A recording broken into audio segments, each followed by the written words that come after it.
بسم اللہ الرحمن الرحیم۔ السلام علیکم ورحمۃ اللہ وبرکاتہ۔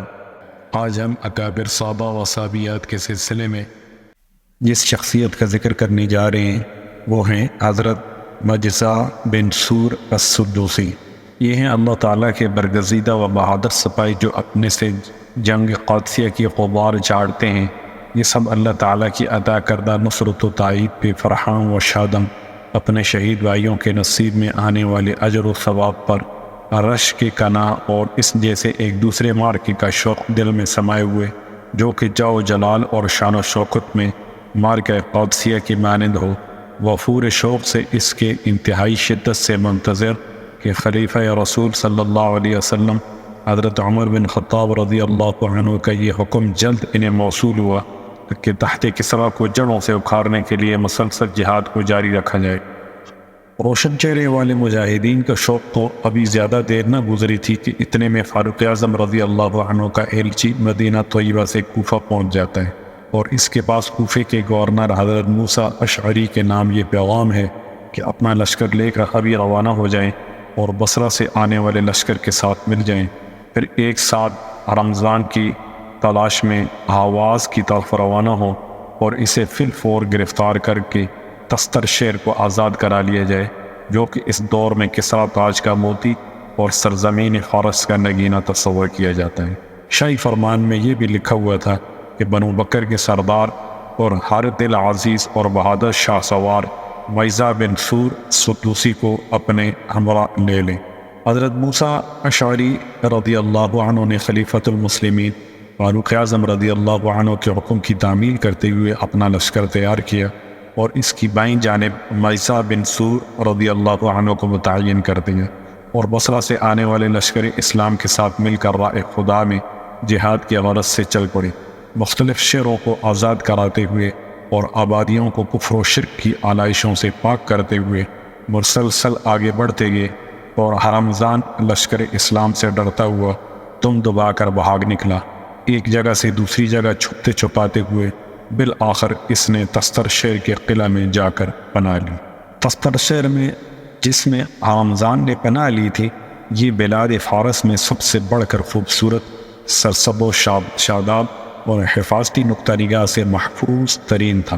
یہ شہر تاریخی اعتبار سے بہت پرانا اور تہذیب و ثقافت کا گہوارہ تھا،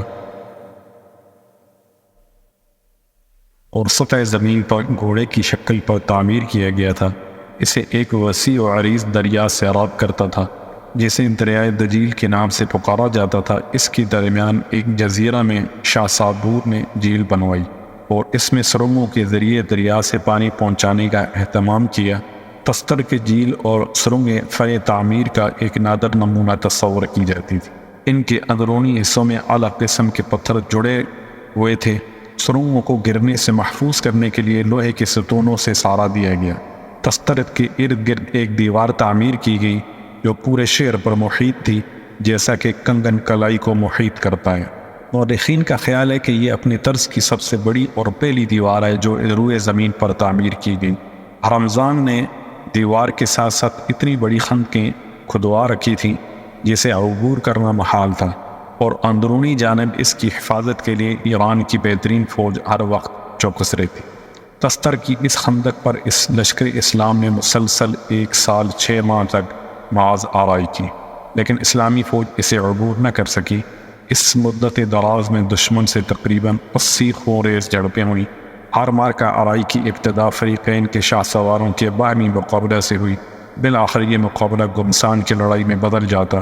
اس جان لیوا معاذ آرائی میں ایک موقع ایسا بھی آیا جس میں حضرت مجزع بن سور رضی اللہ عنہ نے وہ جرأت مندانہ اقدام کیا جس سے عقل دنگ رہ گئی۔ دوستو، دشمن بدنداں ہو گئے، دیکھنے والوں کو ورطہ حیرت میں ڈال دیا۔ وہ یہ کہ میدان جنگ میں داد شجاعت دیتے ہوئے تنے تنہا دشمن کے پورے 100 لڑاکے تیر کر دیے۔ اس حیرت انگیز کارنامے کو دیکھ کر دشمن کی فوج میں لرزہ طاری ہو گیا، اور ہر ایک کے دل میں ان کے رعب و دبدبہ کی دھاک بیٹھ گئی، اور مسلمانوں کے حوصلے بلند ہو گئے۔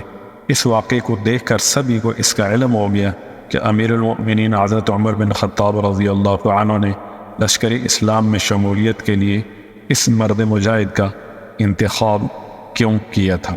ان 80 خونریز معرکوں میں سے آخری معرکہ میں مسلمانوں نے اپنے دشمن پر ایک ایسا زوردار حملہ کیا جس سے ایرانی فوج کے پاؤں اکھڑ گئے اور وہ اس حملہ کی تاب نہ لا سکی۔ بالآخر خندق کا محاصرہ ترک کر کے ایرانی شہر کے اندر پناہ لینے پر مجبور ہو گئے اور انہوں نے قلعے کے دروازے بند کر دیے۔ اس تازہ ترین صورتحال میں مسلمان مزید سنگین حالات سے دوچار ہو گئے، وہ یہ کہ ایرانیوں نے قلعہ کے برجوں سے تیروں کی بوچھاڑ کر دی اور قلعے کی بالائی جانب سے انہوں نے ایسے زنجیر نیچے پھینکے جن کے سروں پر آگ سے گرم کی گئی شعلہ نما کنڈیاں نصب کی گئی تھی۔ لشکر اسلام میں سے اگر کوئی مجاہد دیوار پر چڑھنے لگتا یا اس کے قریب آتا تو وہ فوراً دیکھتی ہوئی لوہے کی کنڈی اس کے جسم میں پیوست کر دیتے اور اسے نہایت تیزی سے اوپر کھینچنا شروع کر دیتے، جس سے اس مجاہد کے جسم کے پڑھچے اڑنے لگتے اور وہ زخموں کی تاب نہ لاتے ہوئے دم توڑ جاتا۔ اس نازک ترین صورتحال سے مسلمانوں کے مصائب میں بے پناہ اضافہ ہو گیا تو وہ انتہائی دردناک انداز میں بارگاہ الہی میں گڑ گڑا کر دعائیں مانگنے لگے، الہی ہمیں اپنے فضل و کرم سے دشمن پر غلبہ عطا فرما۔ حضرت ابو موسیٰ اشعری رضی اللہ عنہ حسرت و یاس کی تصویر بنے قلعے کی دیوار کی طرف ٹکٹکی باندھے دیکھ رہے تھے۔ اچانک ان کے سامنے ایک تیر گرا جس کے ساتھ کچھ بندھا ہوا تھا۔ آپ نے آگے بڑھ کر تیر اٹھایا، اس کے ساتھ بندھی ہوئی چیز کو کھولا۔ کیا دیکھتے ہیں کہ ایک خط ہے جس میں یہ تحریر تھا: اے فرزندان اسلام، مجھے تم پر مکمل اعتبار ہے اور اعتماد ہے کہ تم ایفائے عہد کی پابندی کرتے ہو۔ میں تم سے اپنی جان، مال، اہل و عیال اور چند ایک رفقا کے لیے پناہ طلب کرتا ہوں۔ اس احسان کے بدلے میں تمہیں ایک ایسا خفیہ راستہ بتاؤں گا جس کے ذریعے تم اس شہر میں داخل ہو سکتے ہو۔ یہ پڑھ کر حضرت موسیٰ اشعری رضی اللہ عنہ کے چہرے پر رونق کے آثار نمایاں ہوئے، جان و مال کی پناہ کا پروانہ لکھا اور اسی تیر کے ذریعے قلعے کی اس سمت پھینک دیا جہاں سے تیر نیچے پھینکا گیا تھا۔ اس نے تیر اٹھایا، خط کھول کر پڑھا تو اس نے اطمینان کا سانس لیا، اس لیے کہ وہ جانتا تھا مسلمان وعدے کے سچے ہوتے ہیں۔ وہ بے خطر قلعہ کی دیوار کے ساتھ سینکتا ہوا نیچے اتر آیا اور لشکر اسلام کے سپہ سالار حضرت ابو موسیٰ اشعری رضی اللہ عنہ کی خدمت میں حاضر ہو کر اپنی داستان غم سناتے ہوئے عرض کی: میں ایران کے سربراہ خاندان سے تعلق رکھتا ہوں۔ ایرانی جرنیل ہرمزان نے میرے بھائی کو قتل کر دیا، اس کے مال و متاع کو لوٹ لیا اور اہل عیال کو ظلم و ستم کا نشانہ بنایا۔ میرے متعلق بھی اس کا دل صاف نہیں، میرے خلاف وہ بڑے گھناؤنے منصوبے بناتا ہے، میری جان و مال کو اس سے ہر وقت خطرہ لاحق رہتا ہے۔ حقیقت یہ ہے کہ میں اس کے ظلم و ستم سے بجائے آپ کے عدل و انصاف کو اور اس کی بدردی کے بجائے آپ کے ایفائے عہد کو ترجیح دیتا ہوں۔ میرا دلی ارادہ ہے کہ میں آپ کو وہ خفیہ راستہ بتاؤں جس کے ذریعے اسلامی افواج کے سپوت تستر شہر میں داخل ہو سکتے ہیں، لیکن شرط یہ ہے کہ میرے ہمراہ ایک ساتھی کو روانہ کریں جو بیک وقت جرأت و شجاعت اور ہوش و خرد میں ید طولہ رکھتا ہو اور اس کے ساتھ ساتھ وہ تیراکی کا بھی ماہر ہو تاکہ اسے میرے ساتھ خفیہ راستہ عبور کرنے میں کوئی دشواری پیش نہ آئے۔ حضرت ابو موسیٰ اشعری رضی اللہ عنہ نے حضرت مجزا بن سور رضی اللہ عنہ کو اپنے پاس بلایا اور ان سے رازدارانہ انداز میں بات کی اور فرمایا: مجھے اپنی قوم سے ایک ایسا شخص دیں جو بیک وقت دانشمند، محتاط اور تیراکی کا ماہر ہو۔ حضرت مجزا نے عرض کی: مجھے یہ خدمت سونپے، میں انشاءاللہ اسے بخوبی سر انجام دینے کی کوشش کروں گا۔ یہ سن کر حضرت ابو موسیٰ اشعری رضی اللہ عنہ نے ارشاد فرمایا: اگر آپ یہ خدمت سر انجام دینا چاہتے ہیں تو بسم اللہ، بہت خوشی کی بات ہے، اللہ تعالیٰ برکت کرے گا۔ انہیں اس مشن پر روانہ کرتے وقت ارشاد فرمایا: راستہ اچھی طرح یاد کر لینا، قلعے کے دروازے کی جگہ ایک اچھی طرح نشان لگا لینا، ہرمزان جس جگہ براجمان ہوتا ہے وہ بھی ذہن نشین کر لینا، ثابت قدمی کا ثبوت دینا اور اس کے علاوہ کوئی اور کام نہ کرنا۔ حضرت مجزا رضی اللہ عنہ رات کی تاریکی میں اپنے اس ایرانی بھائی کے ہمراہ یہ خطرناک مہم سر کرنے کے لیے چل پڑے تو وہ دونوں زیر زمین ایک ایسی سرنگ میں داخل ہوئے جو دریا اور شہر کے مابین دفاعی نقطہ نگاہ سے کھودی گئی تھی۔ سرنگ کہیں سے تو چوڑی تھی جہاں پانی میں چلنا ممکن تھا اور کہیں سے بہت تنگ تھی تو وہاں تیرنا پڑتا۔ اس سرنگ میں نہایت ہی محتاط طریقہ اختیار کرتے ہوئے مسلسل آگے بڑھتے گئے۔ بالآخر وہ اس سوراخ تک پہنچنے میں کامیاب ہو گئے جہاں سے بآسانی قلعہ کے اندر داخل ہوا جا سکتا تھا۔ ان کے ساتھی نے وہیں سے اشارہ کیا کہ وہ دیکھو، میرے بھائی کا قاتل ارمضان بیٹھا ہے اور وہیں قلعہ کا بغور جائزہ لیا۔ جب حضرت مجزا رضی اللہ عنہ نے ایرانی سپہ سالار ارمضان کو سامنے بیٹھے دیکھا تو دل میں خیال آیا کہ اس کے سینے میں نیزہ مار دیں، لیکن فوراً حضرت موسیٰ اشعری رضی اللہ عنہ کی وصیت کا خیال آیا تو اپنا ارادہ ترک کر دیا اور چپکے سے واپس لوٹ گئے اور طلوع فجر سے پہلے وہیں پہنچ کے جہاز اس مہم کا آغاز کیا تھا، اور حضرت ابو موسیٰ اشعری رضی اللہ عنہ کو روحداد سفر سنائی اور اس پرخطر راستے کی صورتحال سے آگاہ کیا۔ اس صورتحال کو پیش نظر رکھتے ہوئے حضرت ابو موسیٰ اشعری رضی اللہ عنہ نے لشکر اسلام سے ایسے 300 مجاہد کو منتخب کیا جو سب سے بڑھ کر شیر دل، طاقتور، سخت جان اور تیراکی کے ماہر تھے۔ حضرت مجزا بن سور رضی اللہ عنہ کو ان کا امیر مقرر کر دیا اور اس مہم پر روانہ کرتے وقت یہ خصوصی ہدایت دی کہ اگر شہر کے اندر داخل ہونے میں کامیاب ہو جاؤ تو نعرہ تکبیر بلند کرنا۔ حضرت مجزا رضی اللہ عنہ نے اپنے تمام ساتھیوں کو حکم دیا کہ جس قدر ممکن ہو ہلکا سا لباس لیپ تن کریں، ہمیں زیادہ تر یہ پرخطر راستہ تیر کر عبور کرنا ہوگا، کہیں پانی سے لباس بوجھل نہ ہو جائے، اور ساتھ ہی یہ تلقین بھی کی کہ تلوار کے علاوہ کوئی بھی چیز ساتھ نہ لیں اور تلوار قمیص کے اندرونی جانب اپنے بدن سے باندھ لیں۔ ان مجاہدین کو رات کی تاریکی میں اپنے ہمراہ لیا اور اس مہم کو سر کرنے کے لیے چل پڑے۔ حضرت مجزا بن سور رضی اللہ عنہ اپنے ساتھیوں کو لے کر غار میں داخل ہوئے تو پانی خوفناک انداز میں پوری تیزی سے بہہ رہا تھا۔ یہ سب پر اصرار بندے اپنے اللہ کا نام لے کر اس میں کود گئے۔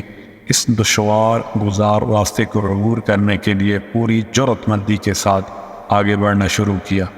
ہر ایک مجاہد اپنے گرد و نواح سے بے نیاز ہو کر اپنی منزل تک پہنچنے کے لیے کوشاں تھا۔ جب چند ساتھی حضرت مجزا رضی اللہ عنہ کی قیادت میں سرنگ کے آخری سرے تک پہنچنے میں کامیاب ہو گئے تو کیا دیکھتے ہیں کہ پانی کی بے رحم موجوں نے ان کے 200 یعنی 220 افراد کو اپنا لقمہ بنا لیا اور صرف 80 افراد اسے عبور کرنے میں کامیاب ہو سکے۔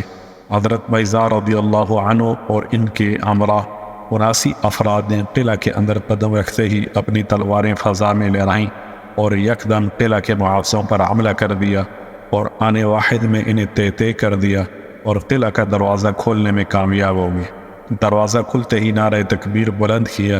جب یہ آواز قلعہ کے باہر لشکر اسلام نے سنی تو تمام مجاہدین نے جذبہ اسلام سے سرشار ہو کر پرزور انداز میں نعرہ تکبیر بلند کیا اور طلوع فجر کے وقت شہر پر حملہ کر دیا۔ گھمسان کی جنگ چھڑ گئی۔ جنگی تاریخ میں کم ہی اس جیسے ہولناک منظر دیکھے گئے ہوں گے جس میں لاشوں کے انبار لگ گئے۔ شہر کی گلی کوچوں اور قلعہ کے اندرونی میدان میں لڑائی پورے زوروں پر تھی کہ حضرت مجزا بن سور نے ایرانی فوج کی سپہ سالار ارمضان کو میدان میں برسر پیکار دیکھا تو اس کی طرف بڑھے۔ لوگوں کے ہجوم کی وجہ سے وہ آنکھوں سے اوجھل ہو گیا۔ تھوڑی دیر بعد جب وہ دوبارہ سامنے آیا تو آپ نے اس پر حملہ کر دیا، لیکن آپ کی تلوار کا وار خطا گیا۔ ارمضان نے وار کیا جو عین نشانے پر لگا، جس سے لشکر اسلام کا یہ بطل جلیل میدان جنگ میں شہید ہو کر گر پڑا، لیکن آنکھوں میں چمک اور چہرے پر سرور کے آثار نمایاں تھے۔ بلا شبہ یہ کیفیت اس عظیم کارنامہ کی وجہ سے تھی جسے اللہ سبحانہ و تعالی نے سر انجام دینے کی انہیں سعادت نصیب فرمائی۔ جنگ بدستور جاری ہی رہی یہاں تک کہ اللہ سبحانہ و تعالی نے مسلمانوں کو فتح نصرت سے نوازا اور دشمن افواج کا سپہ سالار ارمضان ان کے ہاتھوں گرفتار ہو گیا۔ فتح حاصل کرنے کے بعد مجاہدین کا قافلہ ارمضان کو اپنے ہمراہ لے کر مدینہ طیبہ کی طرف روانہ ہوا تاکہ امیر المؤمنین حضرت عمر بن خطاب رضی اللہ عنہ کو فتح کی خوشخبری سنائے۔ جب ارمضان کو امیر المؤمنین کے سامنے پیش کیا تو اس وقت اس نے شاہی لباس پہن رکھا تھا۔ اس کے ساتھ ساتھ فتح کی بشارت دینے والے مجاہدین ایک یہ بھی خبر لے کر آئے کہ ان کا ایک بہادر، سخت جان اور صبر و تحمل کا پیکر ساتھی مجزا بن سور رضی اللہ عنہ میدان جنگ میں جام شہادت نوش کر چکا۔ السلام علیکم ورحمۃ اللہ وبرکاتہ۔